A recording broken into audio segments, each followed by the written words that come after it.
أعمالنا من يهده الله فلا مضل له ومن يضلله فلا هادي له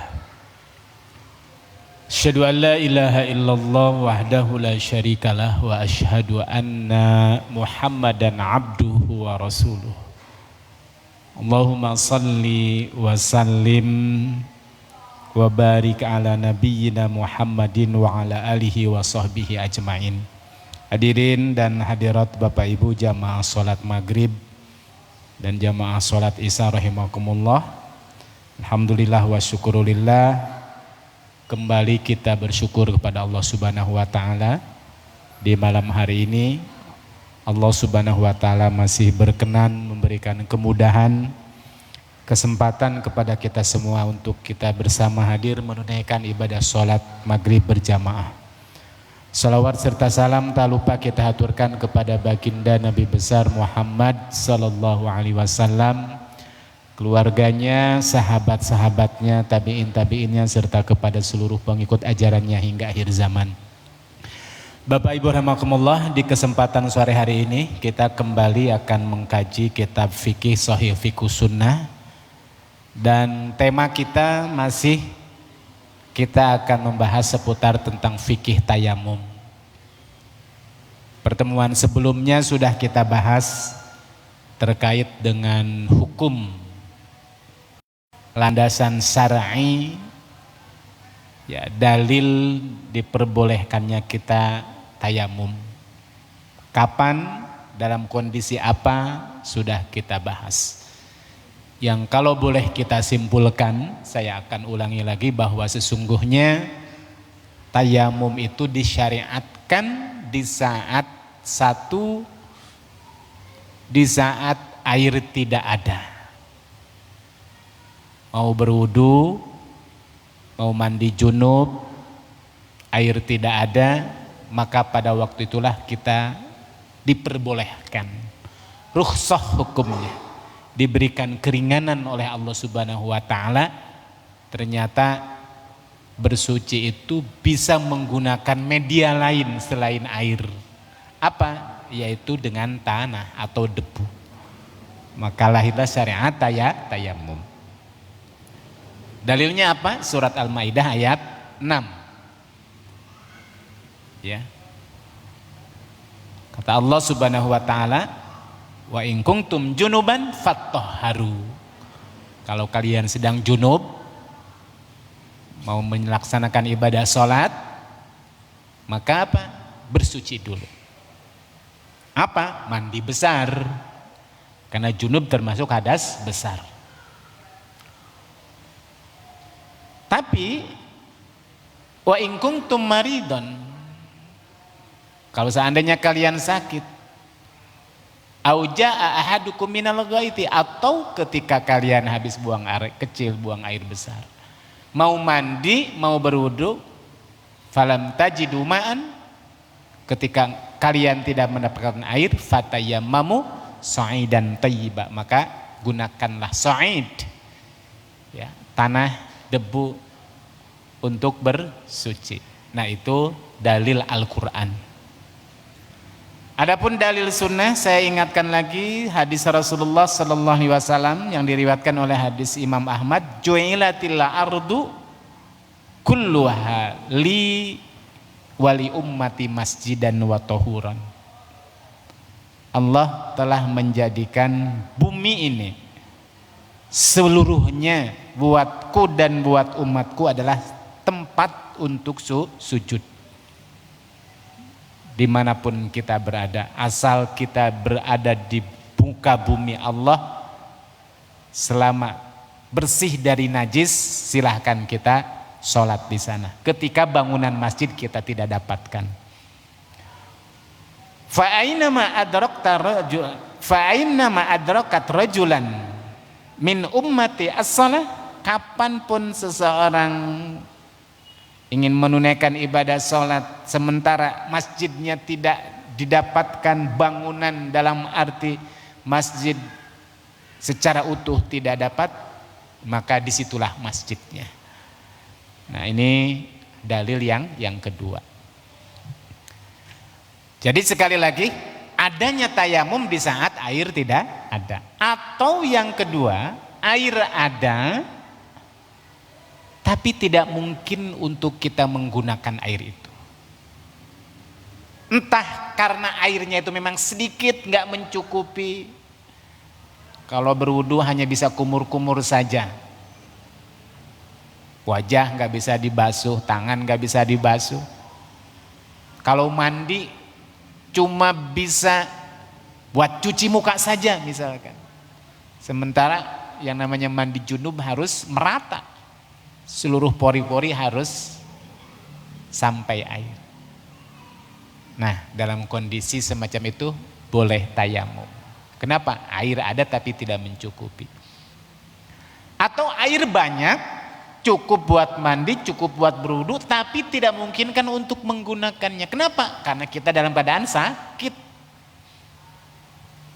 Sakit menyebabkan menyebabkan kematian, sudah jelas Bapak Ibu. Atau tidak menyebabkan kematian, menurut sebagian para ulama, ketika sedang sakit dengan mandi menyebabkan kesembuhan penyakitnya semakin lama atau penyakitnya semakin parah. Dalam kondisi semacam itu juga boleh tayamum. Nanti akan kita bahas hadisnya, ya, seperti itu. Nah, itu yang sudah kita bahas pada pekan yang lalu. Terakhir pembahasannya, man kana ma'ahu ma'un. Nah, barang siapa seseorang yang punya air ada, illa annahu yakhafu ala nafsihi aw rafiqihi aw dabatihi al-atas in istakmalah. Tapi kalau seandainya air itu digunakan untuk mandi, untuk berwudu, sementara jumlah airnya sedikit, dalam suatu perjalanan masih jauh. Kalau air dipakai untuk mandi, air dipakai untuk berwudu, gak bisa minum gitu. Kalau bawa kendaraannya berupa hewan, ya. Kalau dulu kan berangkat perjalanan naik kuda, kalau nggak kuda unta, kalau nggak unta keledai gitu. Sama, binatangnya nggak bisa minum, binatangnya mati kalau nggak minum. Perjalanan masih jauh, kita nggak sampai ke tempat tujuan. Maka dalam kitab ini apa? Ajma'a kullu man nahfadu anhu min ahlil ilmi ala annal musafira idza khosya ala nafsihi la atosha wa ma'ahu miqdarun yatatahharu bihi minal ma annahu yubqa ma'hu lisurbi wa tayammum. Jadi para ulama sepakat kalau dalam suatu perjalanan membawa airnya sedikit, ya, hanya cukup buat minum saja misalkan, udah pakai buat minum saja, daripada perjalanan jauh nggak bisa minum, mati lagi misalkan itu kan. Nah, ini diperbolehkan dalam kondisi semacam itu, diperbolehkan. Wa qala Ibnu Qudamah berkata, wal khaifu ala bahaimihi, orang yang khawatir kalau kendaraan yang dia bawa berupa kuda, berupa unta, berupa keledai, kalau seandainya air digunakan untuk berwudu atau mandi atau apapun itu, sementara hewannya mati, gak ada minum, gak ada air untuk diminum, termasuk orang yang melakukan perjalanan itu, maka dalam kondisi semacam itu diperbolehkan tayamum. Nah, Bapak Ibu, pembahasan sekarang adalah masalah idza jatama'a mayyitun wa junubun wa haidun wa man ala badanihi najasatun wal ma'u la yakfi illa ahadahum faman ahaqqu bihi. Ini contoh kasus Bapak Ibu. Ini seandainya terjadi, ya, kita berandai-andai, walaupun fakta di lapangan belum pernah saya mendapatkannya kasus ini, Pak. Kasusnya apa? Ya kalau dulu para ulama suka membuat contoh kasus, kalau terjadi jawabannya apa? Gitu kan. Nah, walaupun ada satu imam mazhab fikih itu, kalau ditanya sesuatu yang itu belum terjadi, itu nggak mau jawab. Nah, Imam Malik itu kalau ditanya sesuatu, seandainya begini jawabannya apa? Seandainya ini jawabannya apa? Nah, nggak mau jawab dia. Karena masalahnya belum terjadi gitu kan. Tapi mazhab yang lain khususnya mazhab Hanafi selalu dia menyiapkan jawabannya. Ya. Karena suatu saat nanti terjadi, nah harus sudah ada jawaban itu. Apa kasusnya Pak? Idza ijtama'a mayyitun, misalkan di suatu kampung nih. Satu, ada mayit yang harus dimandikan. Sebelum dikuburkan, mayat kan harus dimandikan, disolatkan. Hukumnya fardu kifayah. Tapi di tempat yang bersamaan juga wajunubun, ada orang yang junub. Orang junub berarti harus mandi juga karena dia belum boleh sholat kalau belum mandi. Yang ketiga ada haidun, seorang wanita yang haid. Haidnya sudah bersih, sudah berhenti darah haidnya keluar, maka dia wajib mandi. Waman ala badanihi najasatun, dan yang satu lagi ada seseorang yang di badannya itu melekat benda najis yang harus mandi juga. Wal ma'u la yakfi, sementara ada air tapi kalau digunakan itu air hanya cukup buat satu orang saja. Sementara yang butuh berapa orang Pak? 4 orang. Ada mayit yang butuh dimandikan, 1. Ada orang yang junub, yang baru selesai junub di malam hari dan dia harus mandi junub. Kalau enggak mandi junub belum boleh sholat. Yang ketiga ada wanita yang haid, yang sudah bersih haidnya. Kalau bersih haidnya kan wajib sholat, cuma kewajiban sholat itu terhalang kalau belum mandi.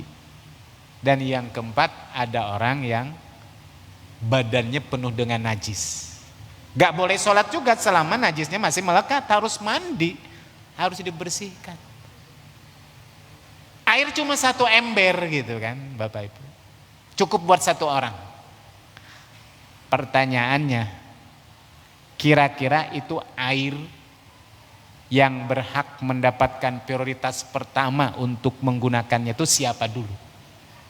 Dari yang 4 itu Pak. Ini main tebak-tebakan kan gitu ya. 4-4-nya itu butuh mandi gitu. Mana Pak kira-kira yang mendapatkan prioritas utama dari 4 itu? Jawabannya adalah 1. Idza kanal ma'u malikan li ahadihim fahuwa ahaqqu bihi. Wa bihaza qata'al jumhur. Pertama jawabannya adalah tentukan dulu itu air milik siapa kan itu kan. Gitu Pak. Kalau air itu misalkan sudah jelas milik salah satu di antara yang keempat, berarti yang memiliki air itu yang berhak menggunakannya dong. Yang 3 nggak punya air kan itu kan. Ini air saya dong yang berhak menggunakannya. Nah itu jawabannya itu yang pertama. Kalau itu gampang jawabannya kan itu kan. Karena sudah diketahui pemiliknya siapa. Nah yang bingung, yang ini butuh jawaban, butuh analisa yang mendalam. Ini air ini milik bersama, artinya bahwa siapapun di antara 4 ini boleh menggunakannya, gak ada larangan. Bukan milik siapa-siapa, milik bersama. Fasilitas umum lah Bapak Ibu gitu kan, fasilitas umum. Cuma cukupnya buat 1 orang. Siapa yang tayamum, siapa yang mandi gitu. Berarti yang nggak bisa make air itu, nggak bisa menggunakan air itu, konsekuensinya kan tayamum. Karena airnya habis gitu kan. Nah yang jadi masalah siapa dong yang berhak menggunakan air itu? Nah disinilah para ulama berbeda pendapat. Khilaf. Dan masing-masing argumen jawabannya itu memang ya bisa dipertanggungjawabkan dan makul, masuk akal dan boleh saja di antara yang empat ini siapa menggunakannya. Tapi siapa kira-kira? Nah, menurut Imam Syafi'i dan Imam Ahmad, jadi yang berpendapat Imam Syafi'i, bukan mazhab Syafi'i ya, Imam Syafi'inya sendiri. Karena berbeda Imam Syafi'i dengan mazhab Syafi'i. Kalau Imam Syafi'inya sendiri berpendapat, kalau mazhabnya termasuk apa? Pengikutnya. Itu mazhab. Mazhab Syafi'i itu adalah pengikut Imam Syafi'i atau kumpulan-kumpulan fatwa Imam Syafi'i disebut mazhab Syafi'i. Kalau Imam Syafi'inya sendiri berpendapat apa? Kata Imam Syafi'i dan Imam Ahmad dalam kitab Al-Majmu'. Al-Majmu' itu kitab mazhab Syafi'i karangan Imam Nawawi. Apa jawabannya? Al-mayyitu ahaqqu bihi min ashabil ahdas. Jadi kalau menurut Imam Syafi'i yang lebih berhak menggunakan air itu adalah mayat, Pak. Mayit itu lebih mendapatkan prioritas utama. Artinya apa? Gunakan air itu buat mandikan mayat. Terus yang tiga gimana? Tayamum gitu maksudnya. Gak usah mandi. Yang menggunakan air adalah mayat. Lebih utama, lebih prioritas daripada orang yang punya hadas besar. Alasannya apa? Wazalika li'illataini. Alasannya karena ada dua. Satu adalah ihdahuma annahu khatimatu amrihi fa khussa bi akmalit taharataini wal ahya'u sayajidunal ma. Alasan yang pertama karena bagi seorang mayit ketika dia mandi, dimandikan ya, itu adalah bersuci terakhir kalinya. Karena mau dikuburkan, betul kan Pak? Itu terakhir kalinya. Gak bakal mandi lagi, gak bakal wudhu lagi, orang itu sudah mati kan itu kan. Mandi yang terakhir kalinya lah, bahasa kitanya kasihan, ini mandi yang terakhir. Karena matinya juga mati yang terakhir sementara di dunia kan itu. Jadi kesempatannya berikan kepada orang yang gak mungkin bisa mandi lagi. Kalau yang hidup tadi wanita yang haid atau yang junub ya, atau yang di badannya melekat benda-benda najis, kan besok atau lusa dia bisa mandi kalau mendapatkan air. Udahlah, kasih sama orang yang meninggal dunia. Karena itu yang terakhir kalinya. Besok mau dikubur. Yang hidup besok atau lusa bisa dapat air gitu kan. Bisa mandi. Sementara yang mati tidak bisa lagi. Yang kedua alasannya adalah annal qasda min gusil mayit tanzifuhu wala yasulu biturab. Salah satu di antara tujuan utama seorang mayit dimandikan itu kan untuk membersihkan sesuatu yang melekat di badannya. Najis, kotoran ataupun apapun itu. Dan secara fisik itu akan hilang kalau seandainya dihilangkan dengan air. Tidak dengan tanah. Dengan tanah kalaupun misalkan ditayamumkan hilang juga hadasnya dan boleh disolatkan ketika nggak ada air sama sekali. Jadi kalau Bapak Ibu di kampung ini atau di komplek ini suatu ketika ada salah satu di antara anggota masyarakat meninggal dunia, mau dimandikan air gak ada, pumpnya mati, setiap rumah gak ada air gitu kan. 1 jam ditunggu, 2 jam ditunggu. Sementara kalau orang meninggal dunia, sunahnya kan segera dikubur, betul kan Pak? Kalau sudah semuanya, kuburannya sudah siap, keluarga juga sudah lengkap, segera, jangan ditunda-tunda. Lebih cepat lebih bagus. Ini masalahnya belum dimandikan, air gak ada. Tayamum, ditayamumkan gitu. Sah, boleh disolatkan, boleh langsung dikuburkan. Itu ketika air gak ada. Tapi kalau air ada dan cukup buat 1 orang itu, maka dimandikan lebih utama. Nah itu. Ya. Itu menurut Imam Syafi'i dan Imam Ahmad. Jadi yang prioritas adalah mayat. Tapi pendapat yang kedua, ini menurut mazhab Syafi'inya dan mazhab Hambali. Jadi yang berpendapat bukan imamnya, tapi pengikutnya, mazhab Syafi'i dan mazhab Hambali. Murid-muridnya. Berbeda dengan gurunya gitu. Jadi yang namanya murid tidak harus sama dengan guru. Kebetulan ini murid-muridnya itu adalah sudah sampai kepada tahapan para ulama juga, mujtahid juga. Dia nggak mau ikut menerima apa saja pendapat gurunya, berbeda. Pendapat yang kedua Bapak Ibu, sahibun najasati ahaqqu bil ma'i min ashabil ahdas. Wa bihi qala Syafi'iyyatu wal Hanabalatu. Wa qala Nawawi li'annahu la badla li taharatihi. Jadi kalau menurut pendapat yang kedua itu, yang mendapatkan prioritas utama adalah siapa Pak? Bukan mayat, bukan seorang yang junub, bukan orang yang haid, tetapi orang yang di badannya melekat najis. Ya, secara fisik najisnya sepertinya nggak bisa dihilangkan dengan tanah gitu. Harus pakai air baru baunya hilang. Ya, sesuatu aromanya yang tidak sedap juga hilang itu dengan air. Alasannya apa? Li'annahu la badla li taharatihi. Karena yang namanya benda najis, baunya dan bentuknya yang secara fisik melekat itu baru akan benar-benar bersih kalau dengan menggunakan air gitu maksudnya Bapak.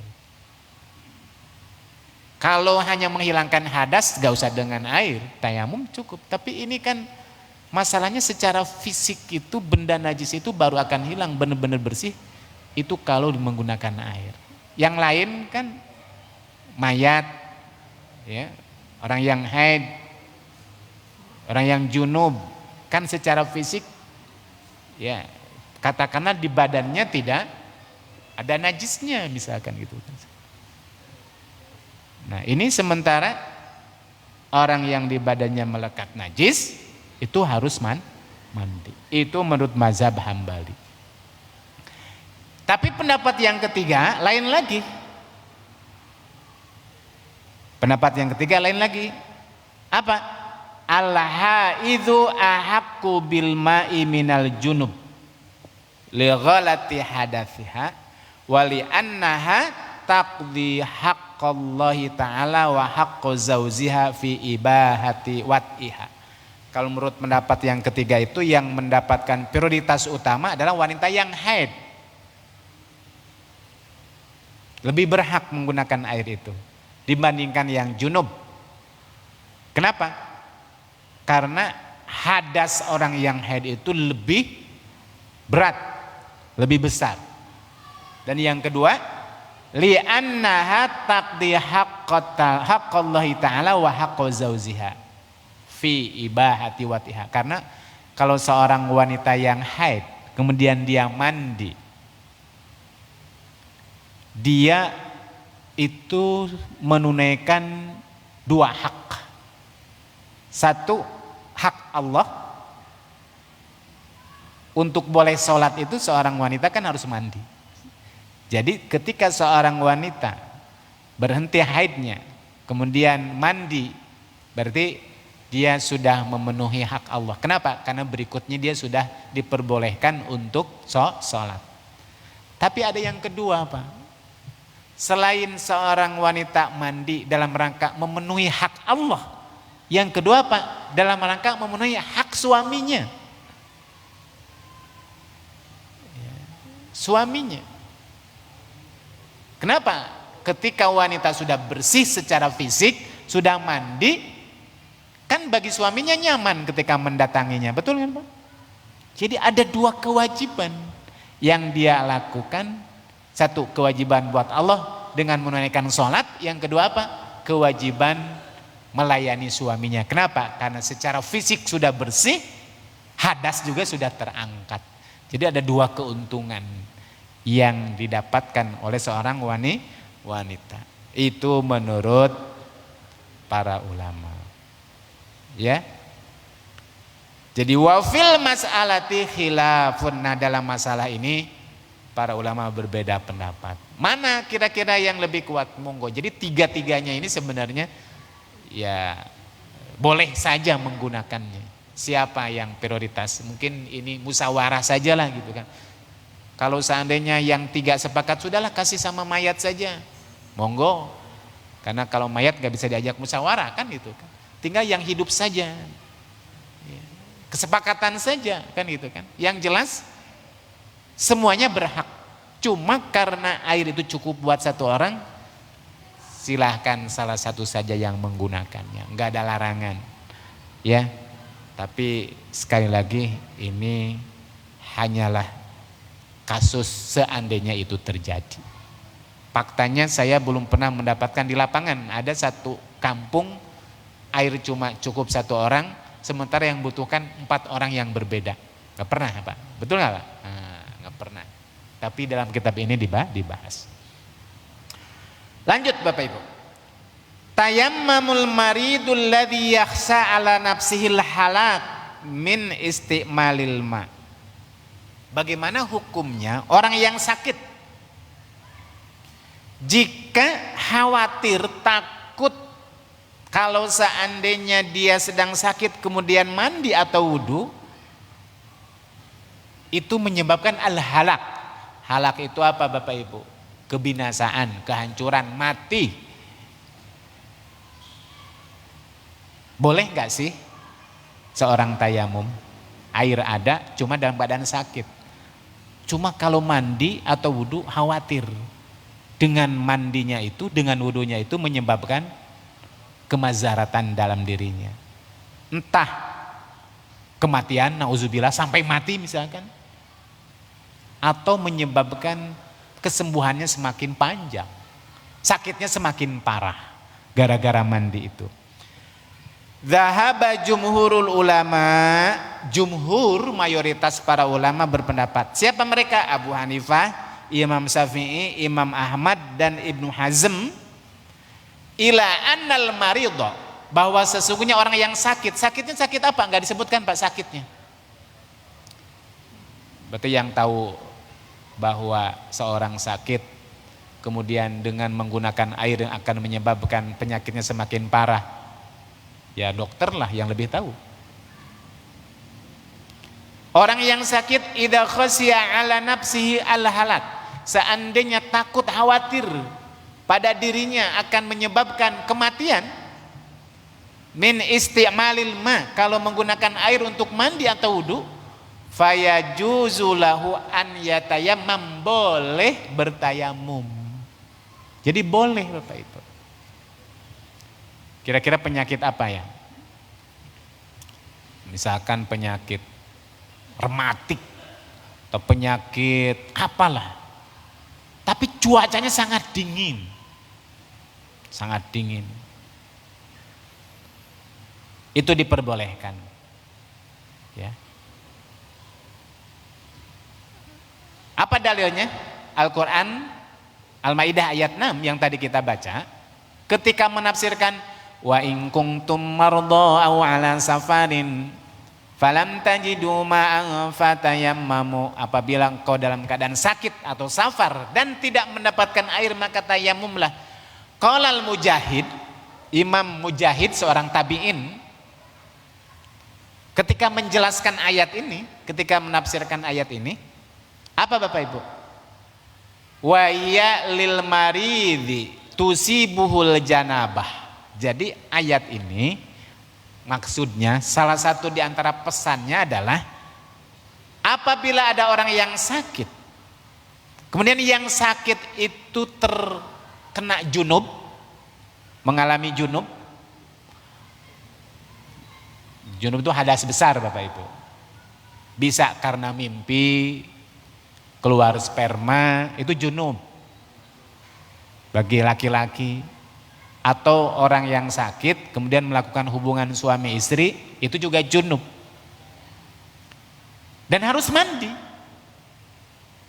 Tapi idza khafa ala nafsihi, tapi kalau seandainya dengan mandi itu khawatir dirinya itu menyebabkan kematian, falahur rukhsah, maka termasuk orang yang sakit itu mendapatkan rukhsah, keringanan, fit tayammum, untuk menunaikan tayamum, mislul musafir, seperti orang yang sedang safar idalam yajidil ma, ketika orang yang safar tidak mendapatkan air, hukumnya sama.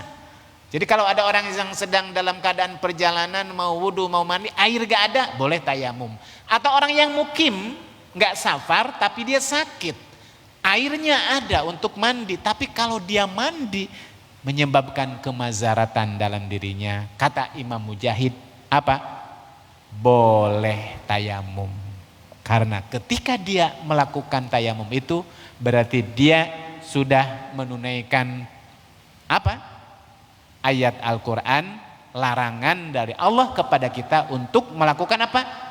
Wala taqtulu anfusakum, janganlah kalian membunuh diri-diri kalian, menghancurkan, memazaratkan diri-diri kalian. Jadi prinsipnya apa? Jaga kesehatan, jaga keberlangsungan hidup. Menjaga kesehatan, menjaga keberlangsungan hidup itu bagian daripada perintah syariat. Maqasidus syariah, tujuan di antara syariat ini hadir dalam rangka agar manusia menjaga kesehatannya, menjaga kesinambungan hidupnya. Makanya nggak boleh bunuh diri. Dalam Islam itu orang bunuh diri itu dosa besar.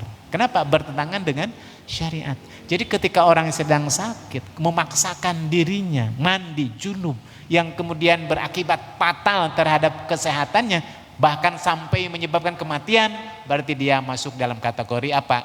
Qatlun nafs, bunuh diri. Dan itu pernah terjadi di zaman Nabi, sebagaimana pernah saya sampaikan, ya. Isa, ini baru satu pembahasan lagi.